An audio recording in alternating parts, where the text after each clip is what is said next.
One of the scariest things about being an author is the dreaded negative review. In fact, if you've never published a book, that may be the one thing that scares you away from publishing that book is that feedback, that fear of getting negative feedback. Well, we're going to be addressing that today on the Coffee and Kidlit Show.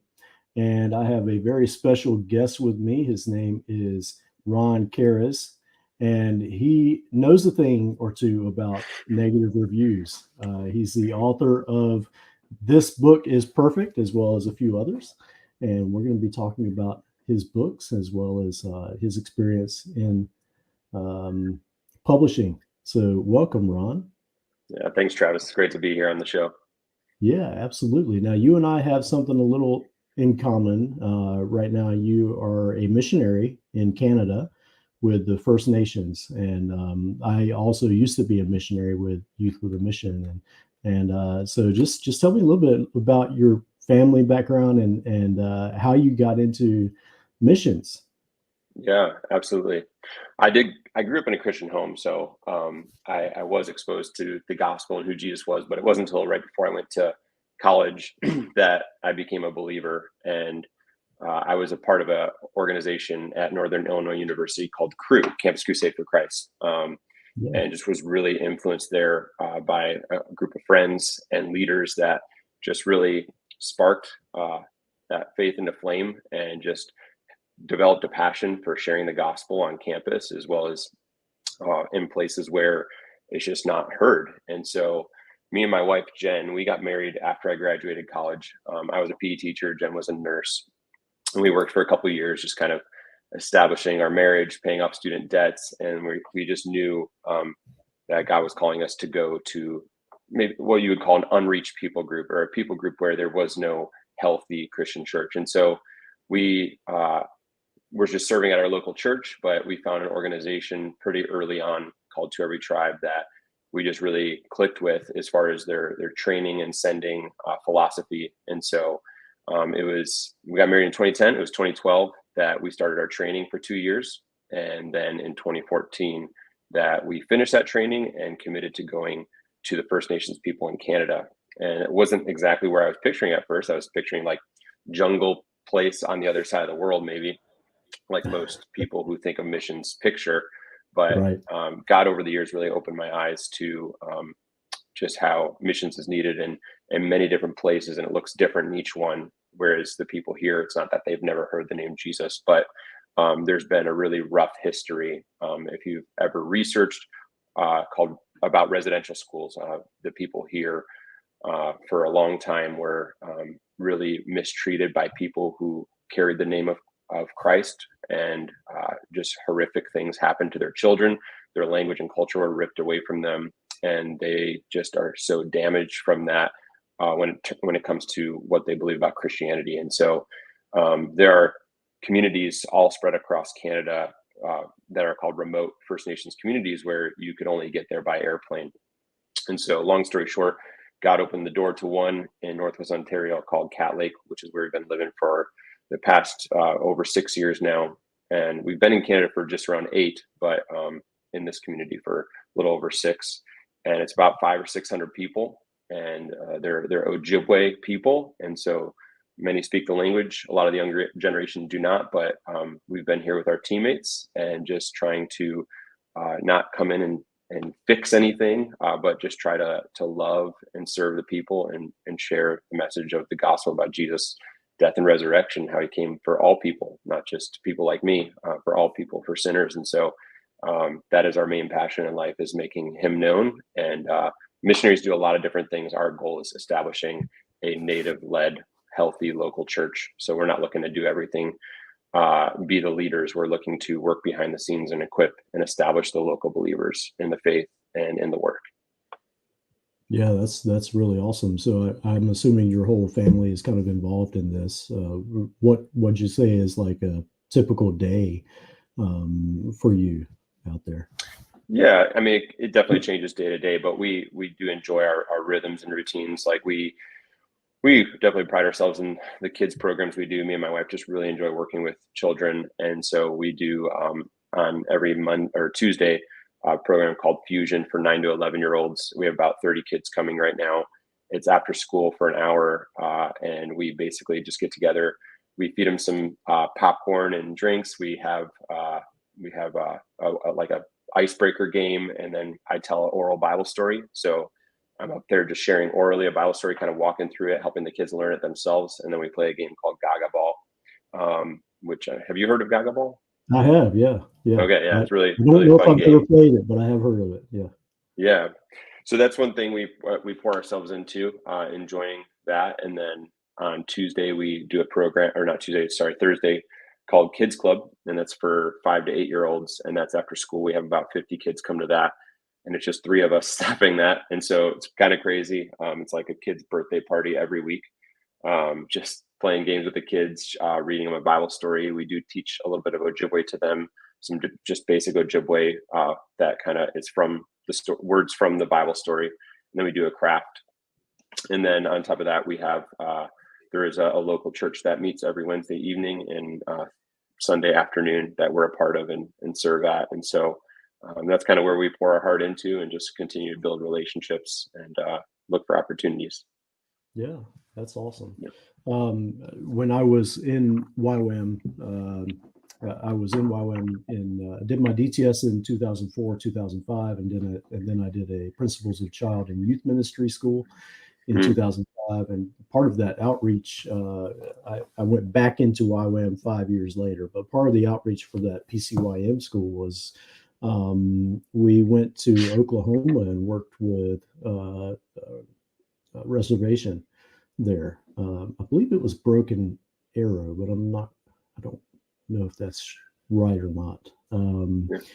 But we were there with what's called King's Kids, which is kind of a ministry with missionary families and kids through YWAM, and they we were at some kind of a festival or something there on the reservation, and the kids were putting on a performance on the stage, and there was this huge backdrop behind them.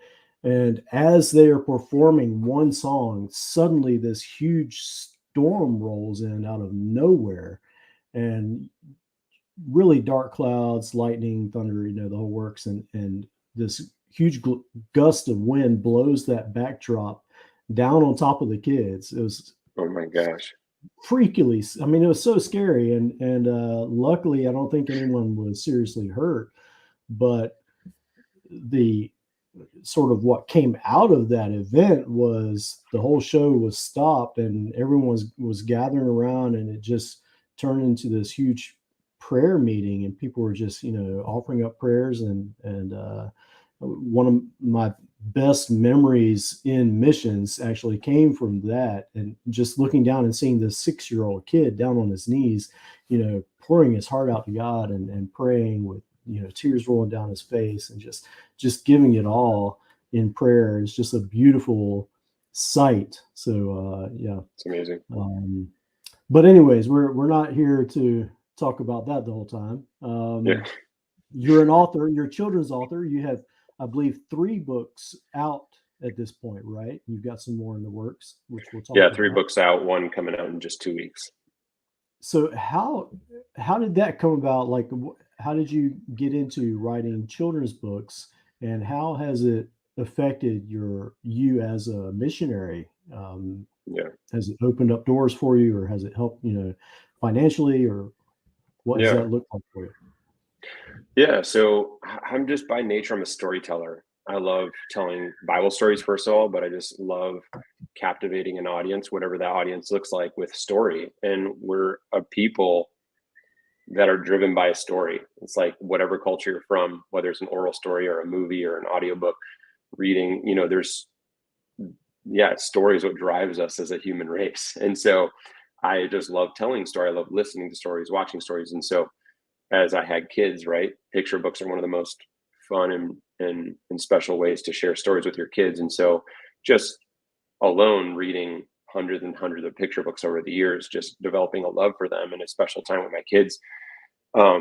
I guess some of what sparked my desire to start doing it was the lull of COVID and all the disappointments that came along with not getting to be around people. And I remember just browsing Facebook one day and I saw an ad. I didn't even click on the ad. I just saw an ad for like, it's BBC Maestro's Julia Donaldson How to Write a Picture Book course. And I love the Gruffalo. It's one of our favorite books. And I just thought, you know, I think I could do this, even though I didn't click on the ad or watch these videos. I ended up later paying for the course and it was great. But I just thought, why can't I write a story? Like, you know, so I started looking into it, like how does one do this, right? And obviously traditional publishing came to my mind. I thought that seems really hard. And from what I found, it is really hard. It's a long waiting process. But then I looked into it more and I found like all about self-publishing and how really Amazon has opened the doors to allowing this to happen for a lot of nobodies like me. And so I thought, let me learn about this, talk to my wife and see if she's on board. And I had simultaneously had a few ideas for my first two books called It's Not That Big a Deal and The Scariest Story You've Ever Heard. I had these ideas that were based on some of my favorite books, as well as my life as a dad and kind of the things that make me laugh or things that frustrate me. And so another book that really inspired me was The Book with No Pictures by BJ Novak, and just seeing like how this guy could go to create this awesome story that has made millions, you know, with just this idea that is so, just far-fetched, but works. And so, I just started learning more and more through YouTube and Google about becoming an author. And that's kind of just where it all started.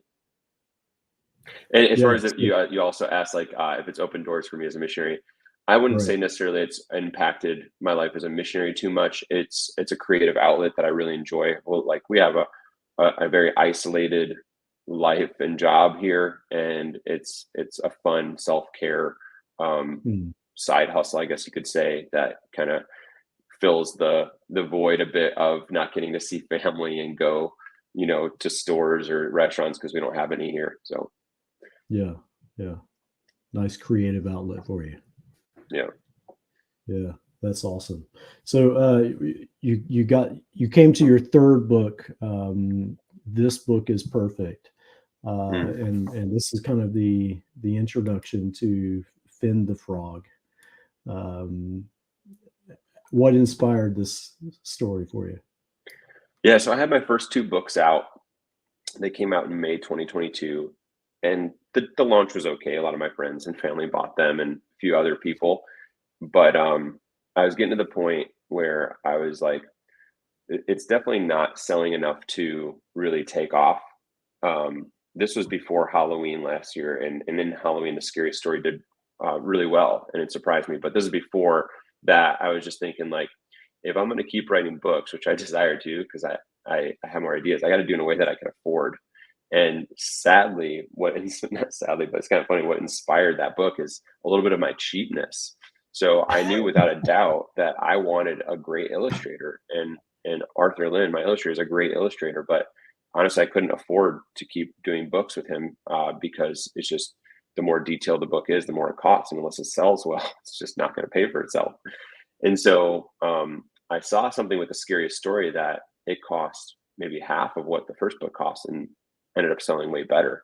So I thought, maybe I have something here. I could write in this simple style, not like Book with No Pictures, like where there's no pictures, but really minimal. And I thought, how could I start with just white pages and go from there? And so this story is all this premise of this frog. I wanted to write about a frog because we love frogs as a family.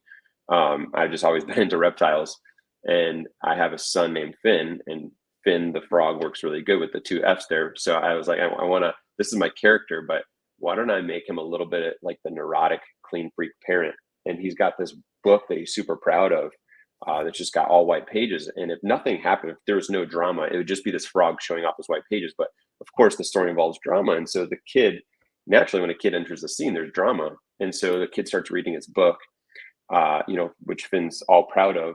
And as the kid's reading it, it quickly spirals out of control because the kid is snacking while he's reading the book. And so he's got cheesy fingerprints, grape juice, gum, like these things that, maybe like my kids don't eat all these things while they're reading a book, but like my kids do snack a bedtime snack as we're reading, and it does get a little bit over wherever we're reading. And so this was kind of my fun way to say, okay, it's like minimal illustrations, pretty simple, not detailed backgrounds.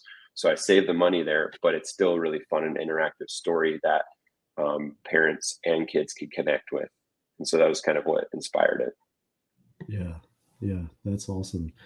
So it's an interactive book. It's sorry, I didn't know my audio was on my phone. It's good. You've talked a bit on social media about it breaking the fourth wall. Mine does the same in a sense, especially my last book.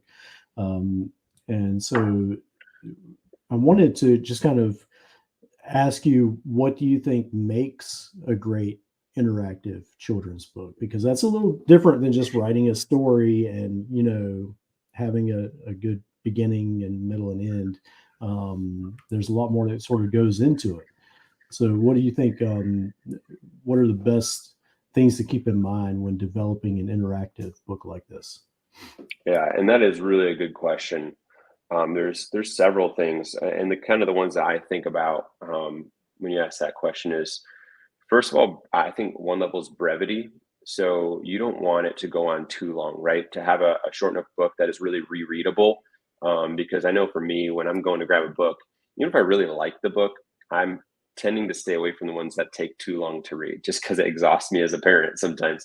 So first of all, a short book I think makes it really rereadable, because it keeps you coming back more often. The ones that I pick most often are the shorter ones for my kids. Not that I don't read long books, it's just not as frequent.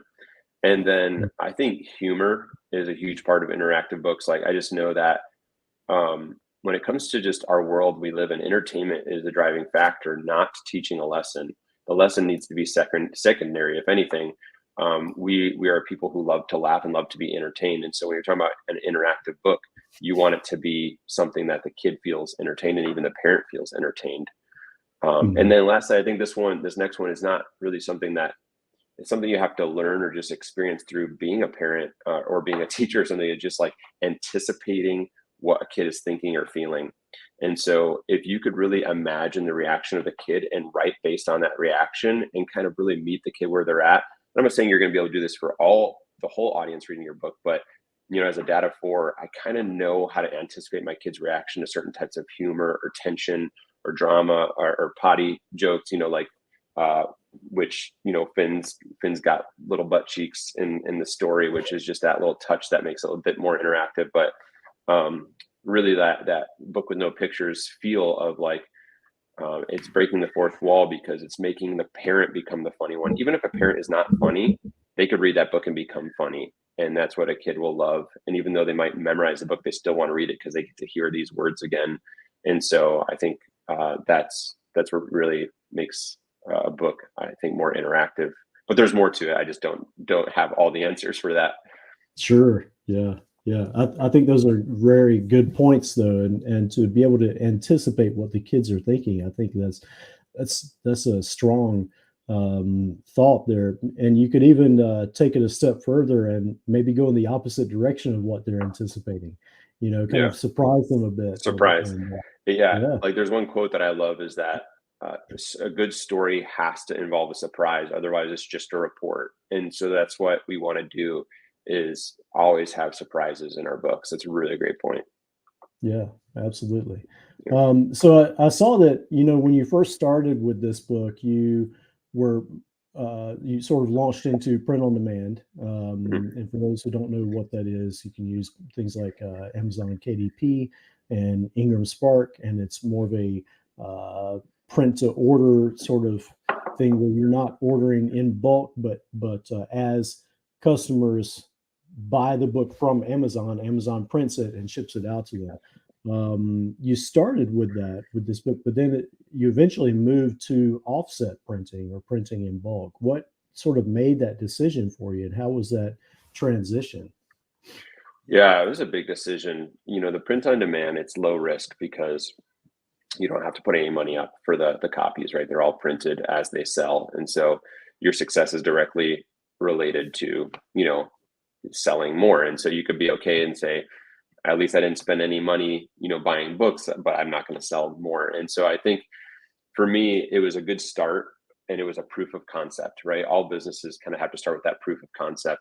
Is this going to work for me? Because it would have been foolish of me, I think, because I wasn't as confident in my first few books to start ordering thousands of dollars worth of books. I might have lost money, right? And so because of this print on demand, it was a good start, but I think the downsides quickly added up, because you're talking about this huge company that is doing so much business that they don't really care about the little details of quality when it comes to printing a kid's book. And we have so much pride as authors in what we're producing, that if someone gets a book and it's just not, there's errors, not because of you, but because of Amazon's printing, it's just a turnoff. And then you're talking about thin pages, lower color quality, things like that. And it's not like you could price it competitively, $6-7, right? You still are paying Amazon money to print it and then money to ship it. Like, they're paying you, like they own the book and they're paying you a royalty. It's not the other way around.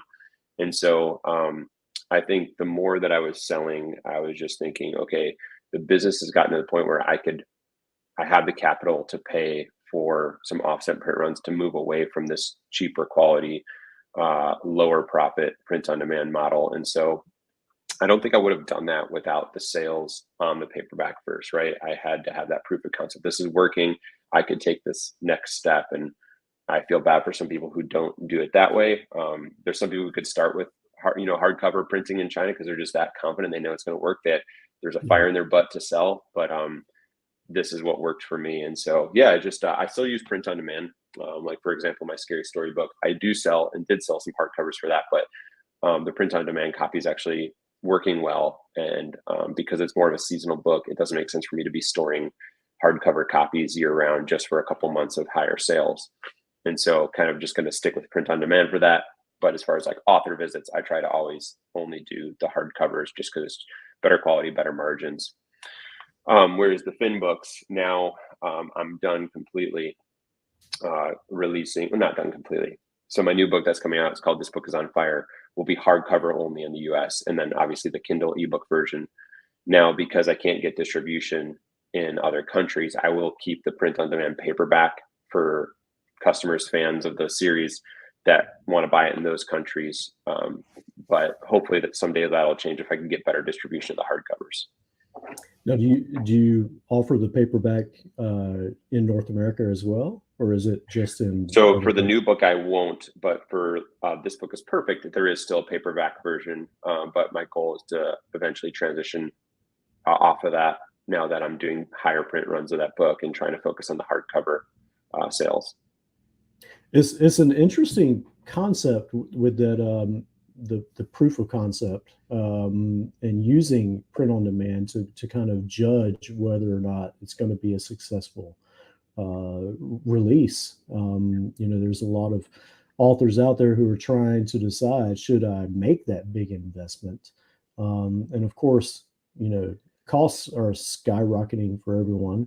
And so, it might be a good option to use print on demand to begin with, and then launch the hardcover as an offset later, as long as it takes off. And that's kind of the opposite of the traditional way of doing it, at least for like adult novels, in that they usually produce the hardcover first, and then 6 months to a year later they'll introduce the paperback once the sales have dropped. But it might be a good concept to try that, to release the paperback as print on demand, just like you did, and then go to the hardcover later. And then, that hardcover becomes more attractive as gifts for those who have already read the paperback or what have you. So that's an interesting concept. I like that idea.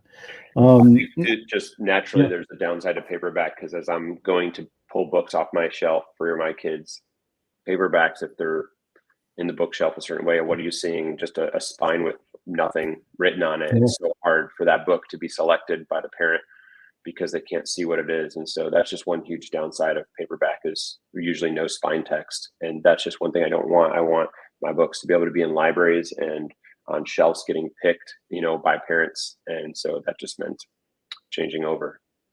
Yeah, yeah, I agree with that. That's really awesome. So this is just a good segue for me to just invite anyone who's watching this video to download my author roadmap, where I discuss the difference between POD and offset printing, as well as the different formats of books and all those things.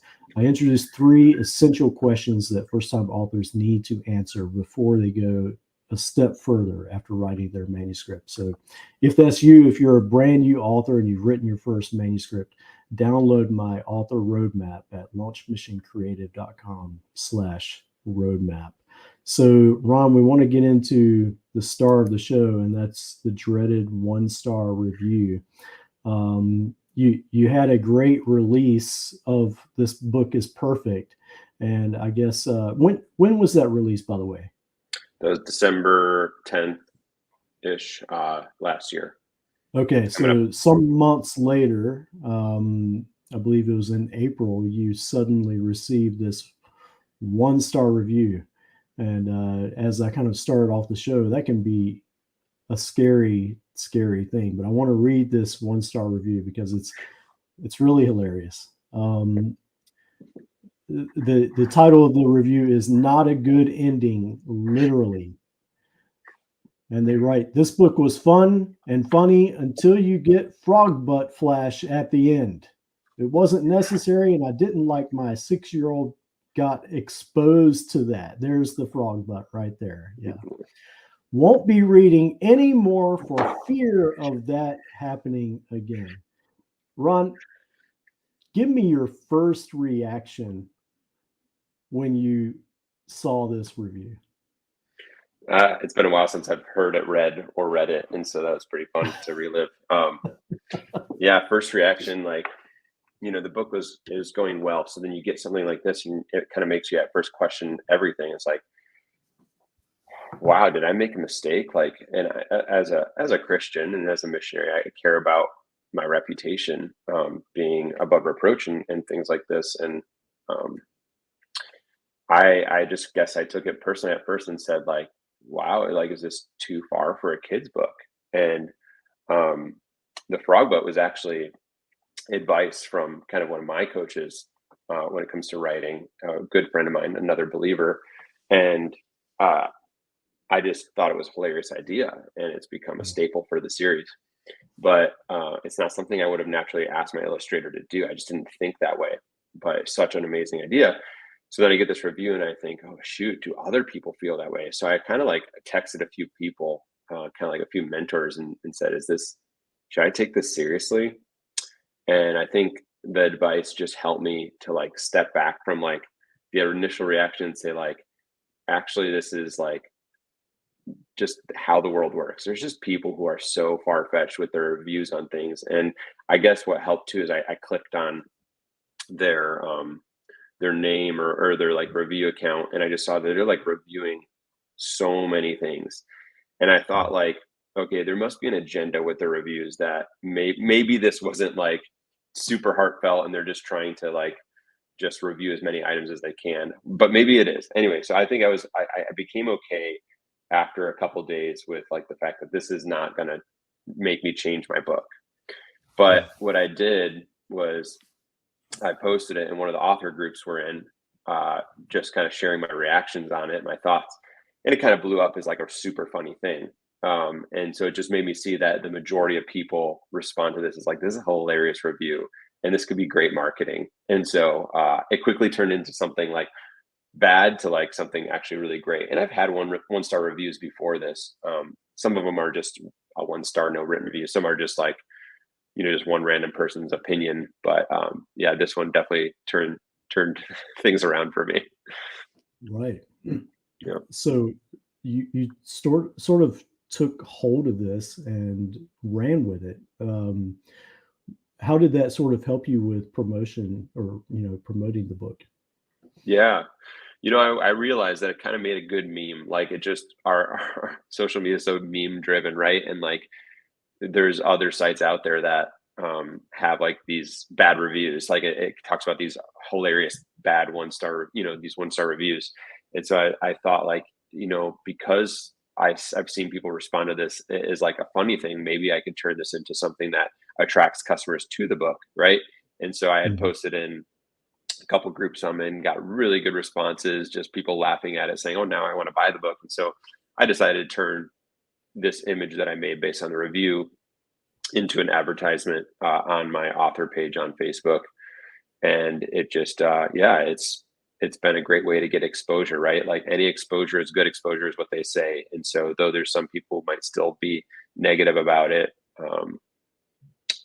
for the most part, it's making people laugh and share it, right? And so it's Yeah. just become something that now every book is going to have kind of the same frog butt on the back as well as throughout the book. And just I think it makes kids laugh. And there's just some books out there. And you look, the more that this went on, the more I was paying attention to like mainstream cartoons, Disney, all these big cartoons involve like these cartoon butts. And it's just like they're not inappropriate, they're just funny, right? And Yeah. so I think it made me realize, okay, maybe I have something here. And so kind of running with that.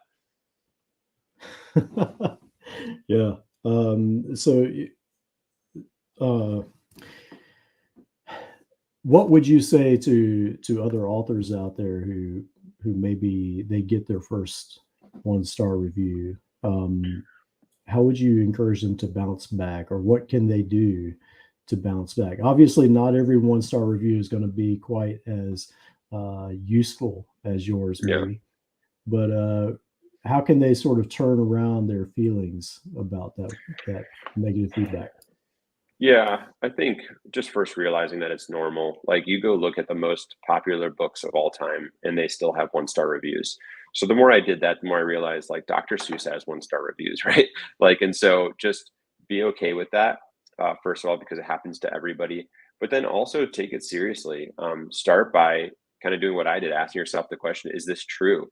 I think so often we're just not teachable people. And we just need to humble ourselves to say, like, we don't have the perfect book. We need to learn from what even the top critics are saying, and just be ready to change and shift based on what you're hearing, especially if it's repetitive. But then there's also a sense that it's just like realizing that this is not going to tank your business. One-star review. I look up the reviews of any product I'm about to buy. Not products that I'm buying on a regular basis or products that I don't need to read the reviews because it's ketchup, right? But like as far as uh, things I'm buying for my kids or whatever it is, I'll read the reviews, and I already know there's going to be 1-star reviews, and I'm just more paying attention to if it's a majority 1-star reviews, and so Mhm. a few don't turn me off from that product. So it's just good to remember that. And that's not my only 1-star review, right, for the book. And funny thing is, after that has gotten so much exposure, I think enough people must have reported it, because you could report a review. I don't know what happened, but Amazon removed that review, and it was kind of one of those sad things Really? that at first I was like, "Oh, I don't want this review on my book," but then it was like, "I don't want this review off my book," and Yeah. so I can't find it anymore, and it just kind of stinks. So I still have the proof, right? But it's just not on the book anymore. So I guess it's another strategy, is get enough people to report it, and then it'll be gone. Wow. Yeah, I could see that. When you sort of, for lack of a better word, profit or benefit off of such a great negative review, you wouldn't want to lose that review. That's pretty funny. Yeah, Um, yeah, I mean, there are a lot of authors out there who, like I said in the beginning, they may never publish their book because of that fear of no what fear. people will think of what they're writing. Um, they have that fear of, what if I receive nothing but bad reviews? What if people hate my book and all that? And it's I think it's a good consolation to remember that one-star review amongst many 5-star reviews is not going to hurt your listing or your sales or anything else. It's not Yeah, really going to affect anything. But it can, like you said, with your first reaction to that, it does kind of sort of hit you in the gut to begin with. it does for sure. I just got Yeah. one a couple days ago too. It was just like, no story, not worth the read. It's just like, okay, like, I guess if that came at the beginning, I would have been like crushed. But because like actually you're disagreeing with like thousands of people that there is a story and it Right. is worth reading. So it's just like some people are just so negative, and you just need to shrug that off and just understand we're in a public world and they have the right to review it. And you just got to work hard to improve what you can and shrug off what you can't. That's exactly right. And Yeah. so this frog butt is actually becoming a part of your Finn the Frog brand, you could say. Yeah. You're working on a couple of new books, and I think you mentioned those already. Yeah. But you can kind of introduce those to us and tell us a little bit about how you're sort of building this brand around this collection of Finn the Frog books. Yeah, so I'll just start by showing you. So this is the new book that'll come out here in 2 weeks. It's available for pre-order. So you can see he's got the butt in the back, but it's kind of a different scene than the first book. So Like the branding, I cheeks. think, is important, right? One of my biggest inspirations is the Elephant and Piggy series by Mo Willems, and he just does such a great job. I mean, publishing company does, um, making a book so recognizable. And that's what you want, is you want to create a series that becomes recognizable. Someone sees it on the shelf and they know that's a Finn the Frog book, and makes them want to get it because they had a good experience with the first one. And so just trying to brand not only with the frog butt, but also things like with the banner in the corner here that you could say Finn the Frog collection. That's what I've titled it now. Then you have on the side the number 2, as well as my company logo, Buzzbook Press. So the first one, so now all new copies will have the 1 on the first book and the 2 on the second book, so that people on the shelf could see, oh, like this says 2. That doesn't mean you have to read them in order, but there must be a 1, right? So trying to create Mhm. fear of missing out, like, oh, am I missing one of these books? I like this one, I want to buy the other one. And fear of missing out is a huge factor of sales, right? And then Yeah. also a little bit of branding on the back here above the barcode. So yeah, I think I'm learning as I go. Like I'm not like a design guy, I'm not a branding guy, but just trying to copy. Like I think one of the things we forget is that like copying successful people is not wrong. I'm not talking about using their ideas and ripping off and just writing a similar book with different characters, but like saying, if this is how Elephant and Piggy series is branded and it's working for them, how could I do something similar so that my books are recognizable on the shelf or on the thumbnail on Amazon? And so that's why every cover, I'll just show them again, is going to have, first and foremost, you see a frog with a different reaction, and then a big word, perfect fire. And so those are just the things that help brand it to be recognizable and make people want to buy it. And so, I mean, if every customer that's bought the first book will buy the second book, that's like a huge success, right? And so my goal is at least getting some of those customers to be returning. Yeah, yeah, that's awesome, and I love the idea of having those the book numbers on the spine to attract buyers for the other books in the series, and that's really great. Some great branding tips there. You also you started out without a website, I believe, and Yeah. that was kind of a your thought behind that was I'm just a nobody. Nobody's going to be looking for me. I don't need a website. But eventually, you said that you sort of took a leap of faith and you decided that you needed that website. And the reason I bring that up is imposter syndrome is something that we often deal with as authors. Mhm. And I'm just wondering, what sort of advice would you give to other authors for sort of taking that leap of faith and overcoming that imposter syndrome?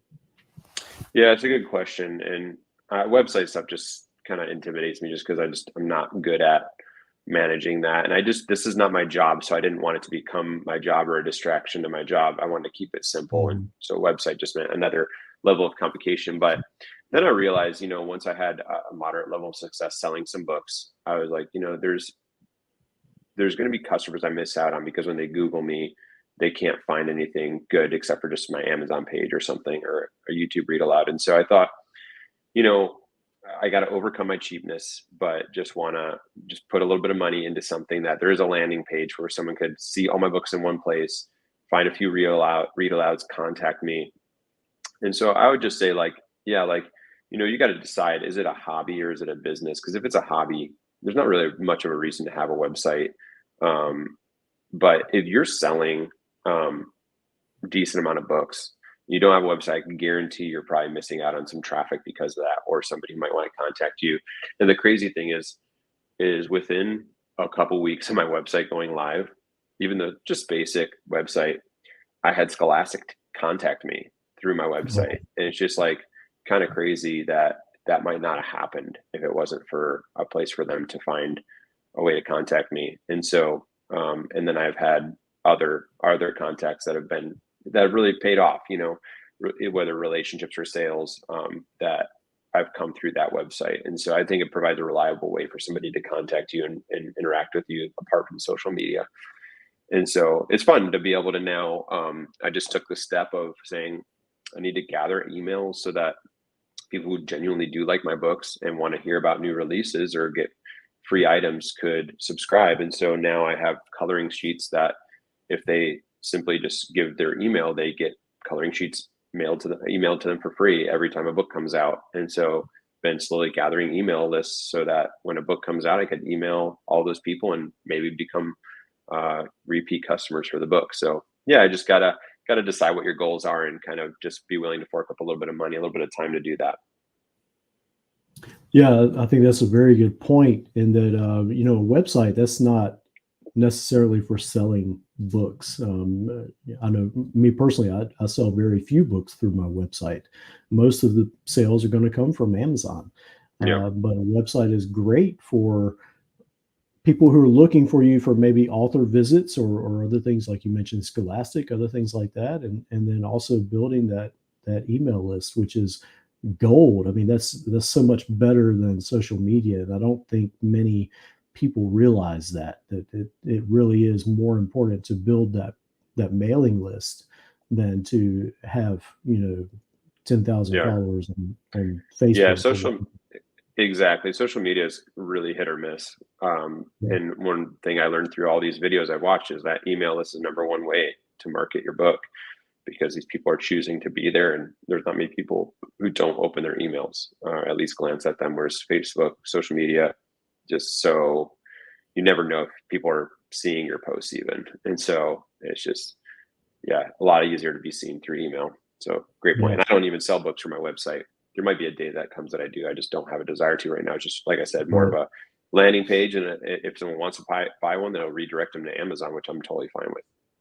Yeah, yeah, that's awesome. So, Ron, tell us what's next. Do you have any sneak peeks for us? Or I know this book is fire is coming out within Yeah. actually this coming month, right, in November. Yeah. November 14th, it releases. I'm excited for that. And then believe it or not, so this year was only one book released. This book is on fire just because I had to keep building the business and make sure I'm able to sustain growth.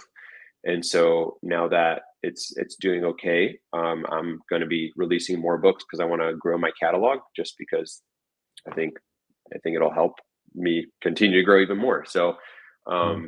I'm going to be pretty quickly after this book is on fire is released. It'll be probably early March that this book is a mistake is released. So there'll be 3 books in the Finn the Frog series, which I think is a good base for the series, to not have to rush after that to release more so fast, but to have 3. And that one's probably my favorite out of the series. Honestly, it was the most fun to write. Not only is the breaking the fourth wall completely new, something I've never seen before. It just inspires creativity, laughter. Like this is a book that I wrote and I said, I want out of all my books, this to be the one that actually makes a kid laugh out loud. And when I read it to my kids for the first time, it's not done yet, but from what I've read, they were like cracking up at a couple parts. And that was just like, man, this is what I wanted. And it's still on that simple illustration level. And there's also just a lesson at the end that you do naturally learn through the story that really is close to my heart. And so excited to release that one. He'll be finishing that one by the end of November. So I'm excited to get that one off to print and start promoting that one. But then the one after that will start illustration in mid-December is actually going to be a sequel that I actually wrote a long time ago to this book, The Scariest Story You've Ever Heard. So this one was very fun to write because it's in rhyme and it's got a surprise ending, and it's similar to the book with no pictures, where there's actually only one main picture at the end, but the rest is using onomatopoeia and fun text formatting to tell the story. So that one has actually had a great response, and kids love it at school visits. And so I wanted to release a second one, and it's called The Scariest Campfire Story You've Ever Heard, just so that you could tell that it's the second in the series, right? Very similar title. And my goal with this one was to have like a book that sells well in the summer. And summer is really slow for sales for everybody, but camping books, do pick up in the summer. So I thought it could be a fun one to keep summer sales going. And there's just like a really fun surprise at the end. It's written in rhyme. So that one will come out. I'll launch that one print on demand and see how it goes before I commit to doing any offset printing. And that one will come out hopefully actually around April. April 2024? Yeah, April 2024. Yeah. So I actually have 2 books come out within 2 months, just because one, I have to wait for the offset copies to release it. Or else I could come out with this book as a mistake probably by the end of this year, but because I'm doing hardcover only, it's going to take a couple more months. Whereas the second scary story book will be a lot more fast because it goes straight to print on demand.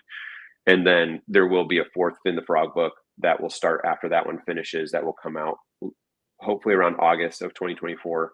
And then a 5th Finn the Frog book, which is fully written, just not edited yet. That will be probably early 2025. And so my plan is for 6 books in that series. And then if it is doing well, to continue that. I have plenty more ideas, as well as ideas for other books that are not related to the series, but just trying to sustain what I could do in my free time and what I could afford. So. Yeah. That's really awesome and encouraging at the same time. I have been dragging my feet to get sequels released of my own books. So I need to get pen to paper and start getting those books out. But Ron, it's been such a blessing to have you on the show and to hear your story and how well things are going.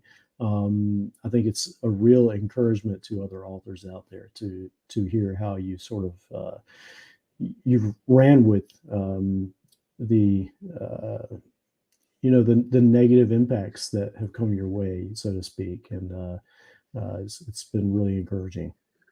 Great. Yeah, it's been fun to talk about it. Thank you. Yeah, absolutely. So tell us how people can get in touch with you. Yeah, I'm Facebook and Instagram.